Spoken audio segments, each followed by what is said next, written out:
Okay, I'm just gonna get started. So this is a class called Gathering of the Bones, Skeletal Alignment Techniques. And in this class it's not so much a movement class as much as I'm just going to be giving you a few images and things that we can use to think about our skeleton and think about bringing our skeleton into a dynamic alignment. So just to start, kind of ways we can think about this practice. I really like to think of it as a contemplative practice in the sense that we can learn a lot about ourselves, right? So when we do meditation and we're focusing on our thoughts and we're focusing on our breath, I think it really gives us the opportunity to recognize habits of the mind. And when we do practices like body mapping or body scanning, or things that enhance our proprioceptive awareness, our awareness of the body, we're becoming aware of habits of the body, habits of the physical body. And not to say that the two are separate, they're very much interrelated and inform each other. So I think that thinking of this practice, again, as a contemplative practice, we also need to bring in this attitude of non-judgmental awareness. So when we notice these habits of our body, instead of labeling them as good or bad or right or wrong, just recognizing that they're there and then having that awareness gives us the power to change them if we so desire. So before we go further, I just want to thank and give a little shout out to some of my teachers of this work. So Melissa Montilla is a teacher of mine who has a yoga practice in Gainesville called Sanctuary Yoga and Wellness, and I've learned a lot from her. And then Nancy and Allegra Romita at Towson University have a system of kind of body awareness called functional awareness, and they draw from principles like Laban movement analysis, Alexander technique, yoga, asana, and applied anatomy, and they kind of bring all these practices together to kind of bring in a really unique perspective on alignment, skeletal alignment. So a lot of the practices that I'll be talking about today come from their work, and I have their book here, one of their books. It's called Functional Awareness, Anatomy and Action for Dancers. So a lot of the work, I learned this work kind of through the lens of dance technique and improving dance technique and injury prevention for dancers. They also have a book, a functional awareness book for yoga practice. I don't have it, but I'm sure it's wonderful. And a lot of the practices that I'll be talking about today are in this book. So if you want to dive deeper, I would definitely recommend it, or the one about yoga practice. Okay, so the bones. I'm reading Women Who Run with the Wolves right now. It's a fantastic book, and she talks about the bones as a kind of archetypal symbol for the indestructible life force. So I like to define the life force as a will to live that is constantly bringing living systems back into balance. And I think that the bones are a really perfect metaphor for this because they're the only connective tissue, bones are connective tissue technically, in the body that are able to completely regenerate and completely heal themselves. So I think it's pretty fascinating. So kind of other examples just to bring this together of where we can see the life force or this kind of will, this natural innate tendency to return to balance is when you're watching a scar heal, or when you watch plants grow towards the light, things like that. So just keeping that in mind of kind of the power of the bones and this metaphor that they can be considered as this indestructible life force. And kind of along that lines, like they're very strong, right? Our bones represent stability and support and strength. And when our skeleton's in alignment, we don't really have to be doing much work, because when the skeleton stacks properly, it just kind of stacks. You know what I mean? Like, I feel like when people think about improving their posture or improving their alignment, they like sit up straight and they kind of tense up the body. But it's less about that and more about kind of stacking the bones in their natural alignment. So the bones just representing stability, support, strength. And then this idea that though they're strong, they're not rigid, right? The bones are very alive, very much mobile in the sense that they grow throughout our lives and they adapt to lifestyle factors, they adapt to different periods, they adapt to stress. And then, I mean, just looking at evolution, like the way that our skeleton has kind of adapted to a more upright position. So bones are very strong. They represent this indestructible life force, and they can definitely support us. But though they're strong, they're not rigid, right? They're kind of dynamic. So bringing in this principle of dynamicness, I think, is really helpful too, to avoid that kind of rigid uprightness that people think about when they're improving their posture. Just thinking about kind of this pliability and this mobility that the body has.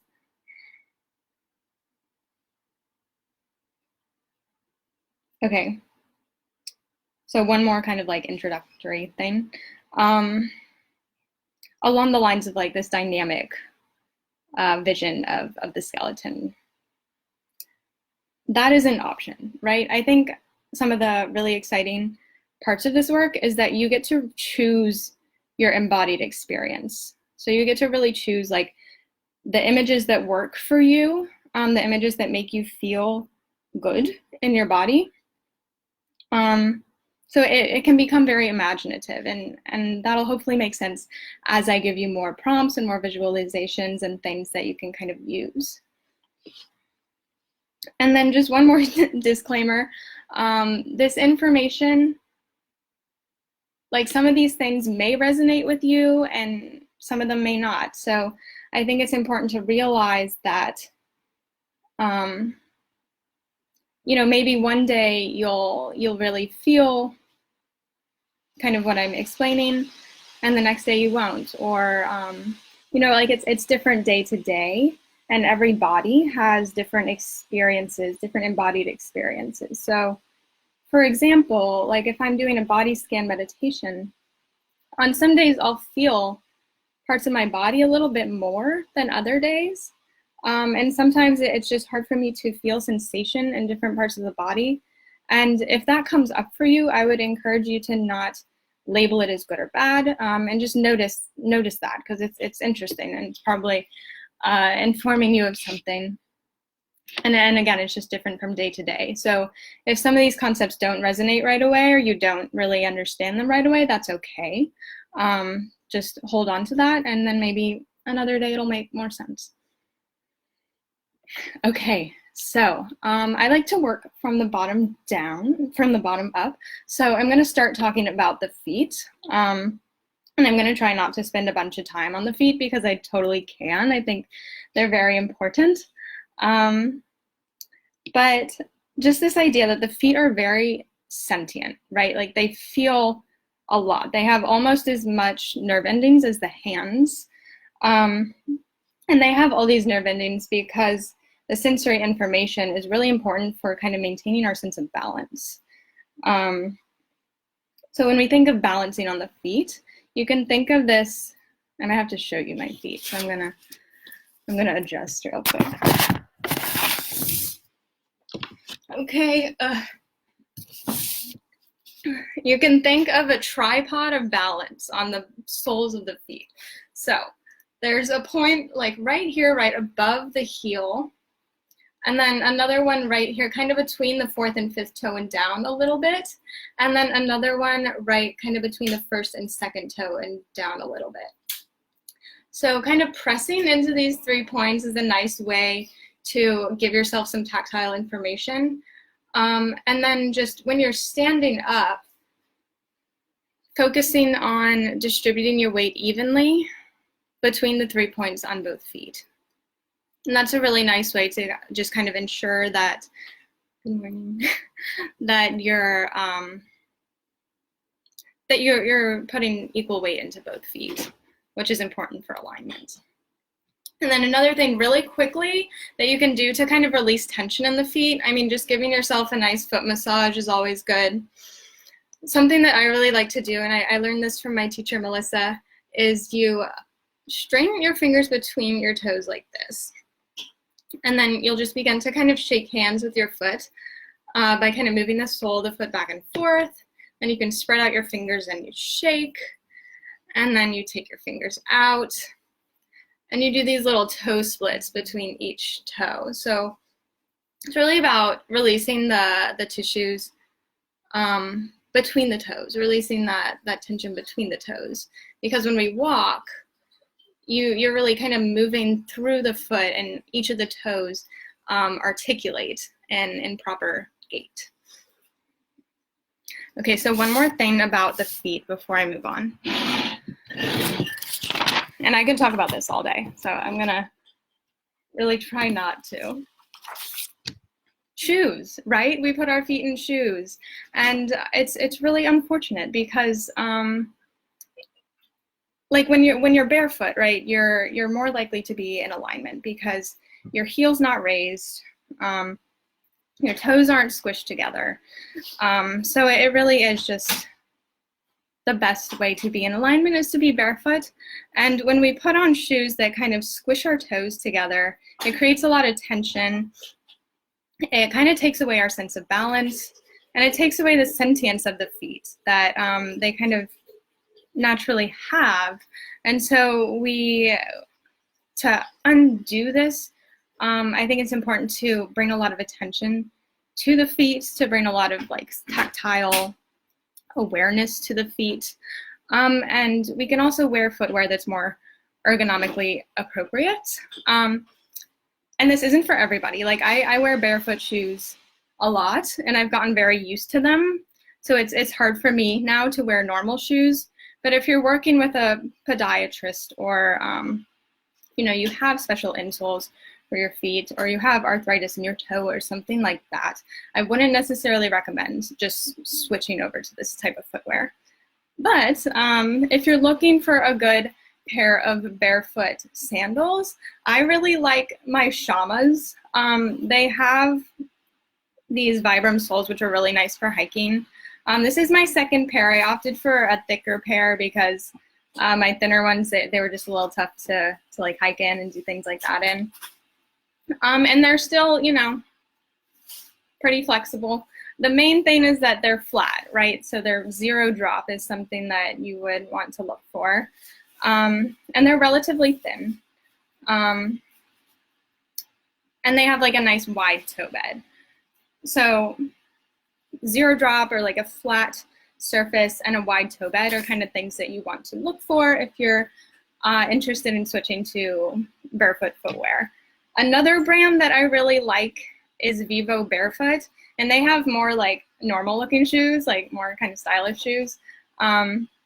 So I have two pairs, and I mean, they're cute, they're just kind of, and they're very flexible, they're very comfortable. And again, zero drop, and they have a really nice wide toe bed, so your toes aren't, again, squishing together. Here's another pair I have. See, they're normal looking shoes. You don't have to trade style for ergonomics. Okay, so that's enough for the feet, I think. But just in general, just thinking about the feet is very pliable, very responsive, very articulate, and kind of soft and squishy, right? So those are some words that I kind of like to associate with the feet and the movement of the feet. Okay, let's talk about the knees. It's pretty simple. When you're standing, a good way to kind of bring your pelvis into alignment is to just not lock out the knees. So I'm going to try to show you real quick. I'm standing and I lock out my knees. So I like lock them out straight. My pelvis tilts forward a little bit, and that's putting a lot of pressure right here on my low back. So if I just think about just kind of softening the knees, my pelvis drops more into alignment. So I lock them out, it kind of tilts forward. When I soften them, it comes back into alignment. So this is really important, right? And I think a lot of people have a tendency to lock out the knees because it takes work away from the legs. And it's just like, if you're standing a lot and you get tired, like you might find yourself locking out your knees or like leaning into one knee. So again, something that can help with that is coming into the realization of the tripod of balance of the feet and trying to distribute the weight evenly in both feet, and then just softening the knees. And that's a really nice way to ensure that your pelvis is in better alignment, because your pelvis will kind of do what the lower body tells it to do, if that makes sense. And I do think that this, I used to have a lot of lower back pain, and I think that this simple switch and just kind of softening my knee joints when I'm standing really helped alleviate some of that lower back pain.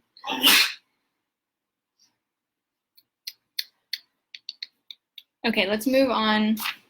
So we talked a little bit about the pelvis. I kind of covered the pelvis, right? I think if you just don't lock out your knees, and we'll talk about the head and neck, and that'll inform the pelvis too. But it'll just kind of do what the rest of the body informs it to do, if that makes sense. So don't like worry about it too much. Like just let it be. Okay, let's move on to kind of the upper body, the shoulders and the collarbones. So for this, if you have somebody nearby, it can be helpful to have them kind of demo this with you. But if you're by yourself, that's fine too. I'm by myself. So I'm going to take my fingers and I'm going to find my collarbone, like the origin of my collarbone. And from there, I'm just going to start tracing out. So I feel my collarbone, and then right around here, it kind of dips a little bit. But then it keeps going. And then right around here, gets a little funky, like it gets a little harder to follow. And that's about where your collarbone ends. And then do the other side too.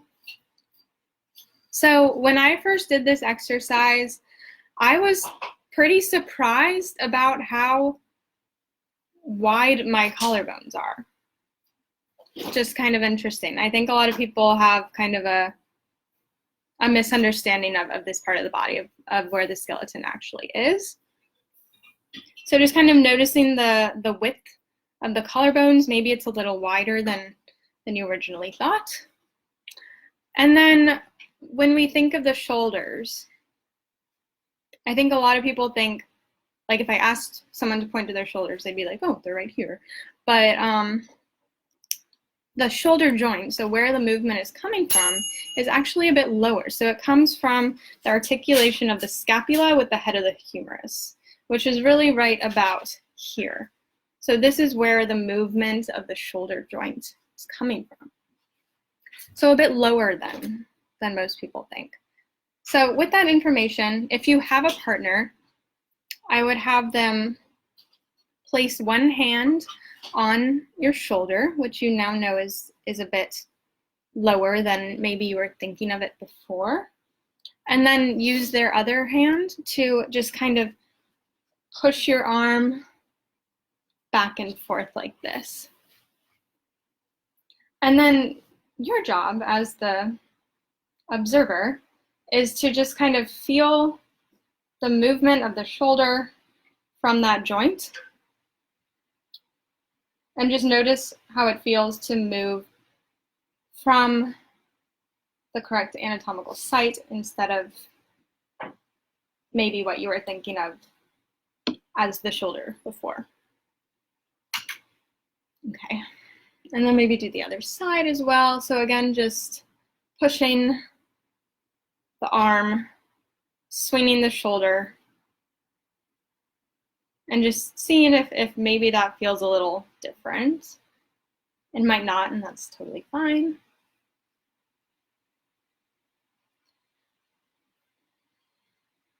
Okay, so the point of this is to just kind of understand that the collarbones are actually a bit wider than you may have originally thought, than I originally thought. You know, they extend all the way out to here. So that sense in my body informs me that, okay, I have a bit more space across my chest than I originally thought. And then the shoulders are actually a little lower than I think most people generally think of them.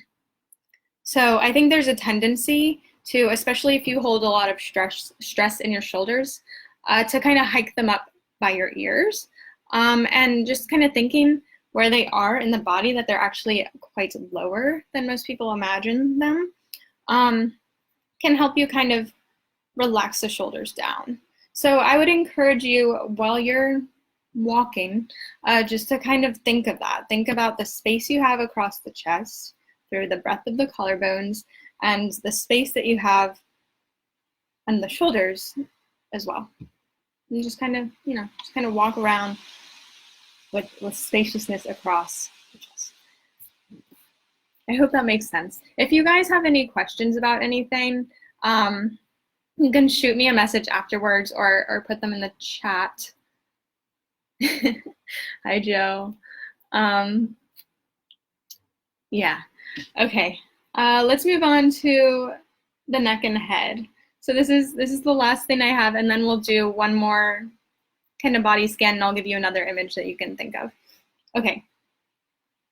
So I want you to stick your fingers in your ears, and then kind of trace.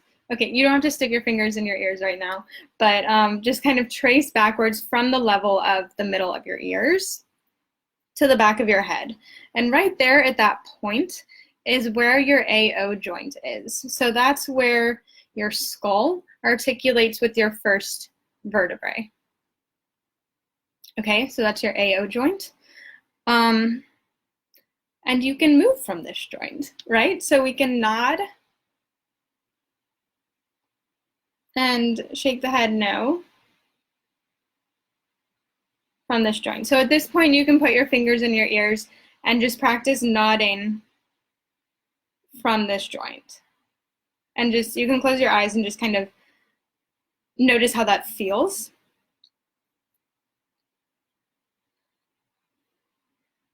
Okay, and then come back to neutral and shake your head no. Again, moving from that space, kind of in the middle of our head, right between the ears. Okay, so great, like why is this important? Especially now, since we're in quarantine, I think we're spending a lot of time behind screens. And the tendency for people is to kind of bring the whole head and neck forward, right? So we come into this forward head tilt to kind of see our screen in front of us. And this puts a lot of pressure on the spine, on the whole spine. So an alternative to that is, if you can remember, just moving from that joint, then the only thing that needs to move is the head. So you're just tilting the head down and up without involving the whole neck and upper body. And that way you're avoiding placing a lot of tension on the spine. And then another thing for the alignment of the head and neck is to just keep your gaze out onto the horizon. So just gazing at the horizon is a good tip. Another one is thinking about having a unicorn horn, like right, you know, where a unicorn would have a horn. Just imagining that you have a unicorn horn. So I like that one because I think there's a tendency for people to, you know, tilt the head to one side, and that can put, you know, tension on one side of the neck. So I feel like just having that unicorn horn, and it just kind of gives this sense in the body of like spaciousness for me, at least. I don't know, I really like it. So yeah, let me try to think if there's anything else for the head and neck. I think I covered it. Okay, so I know that was a lot of information. And again, if you have questions, you can find me and message me after, or just ask them in the chat. And then when we finish, I'll see if I can, unicorns are the best. I'll see if I can answer them. I think we have time. Yeah, we have time. Okay, so right now what I want you to do is just freeze. So don't move anything. Freeze exactly where you are. And then I want you to notice, stay frozen. I want you to notice in your body what you're doing. So don't move. Just notice maybe you're leaning into one hip. Maybe you're kind of tilting the head to the side and like leaning one ear forward as you pay attention to me. So just kind of noticing where you are in the body, where you're holding tension. And then you can come out of that and find a more comfortable position to be in.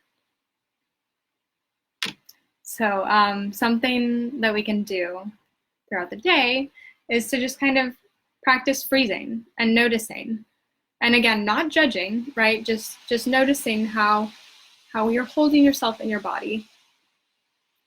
And then from there, you can shift into a more comfortable alignment. Yeah.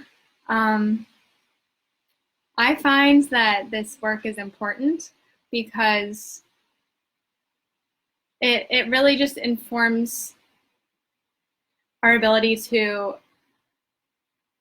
kind of take control of how we want to be in our bodies, right?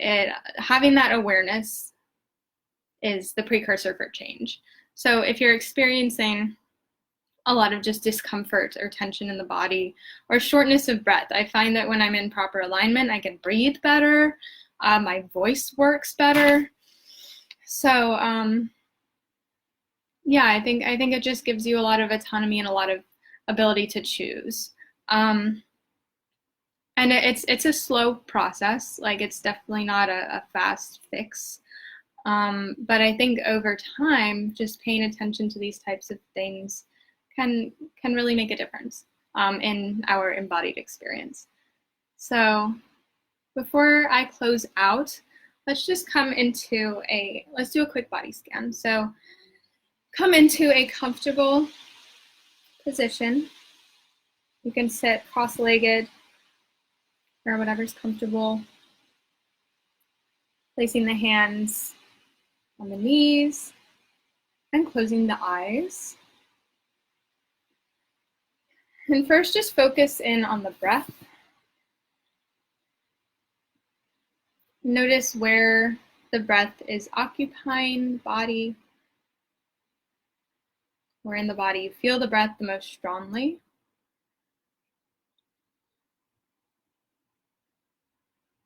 And then let's bring our attention to the pelvis. And thinking of the pelvis as kind of like a bowl or a dome that's holding the rest of the body in this spacious container. So just picturing this dome of the pelvis, nice and wide and supportive, holding up the rest of the body.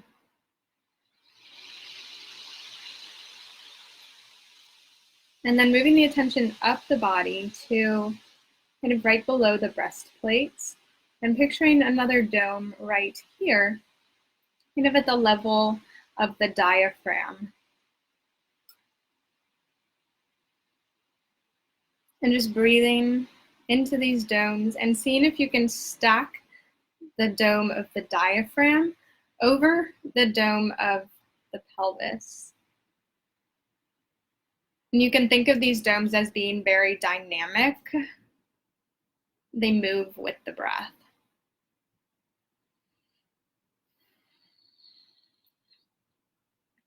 And then finding a third dome at the level of the AO joint. So right kind of between the ears, we'll find a third dome.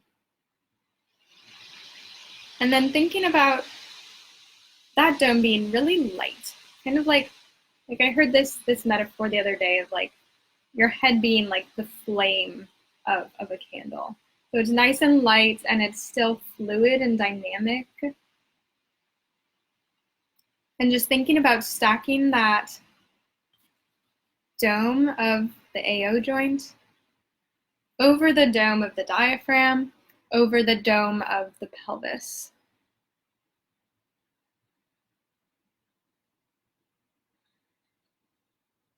And just taking a few minutes for yourself to kind of feel these three domes stacking on top of each other and noticing how that feels in the body.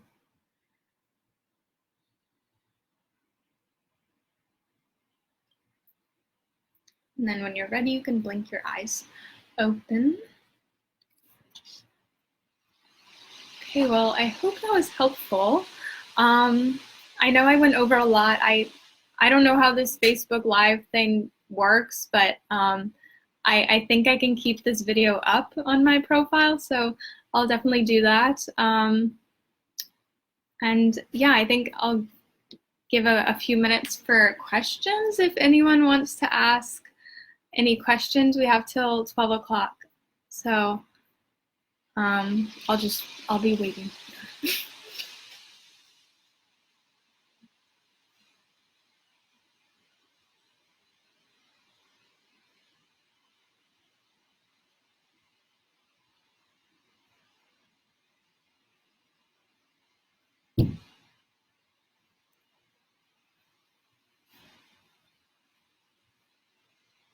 Wish I could see you guys.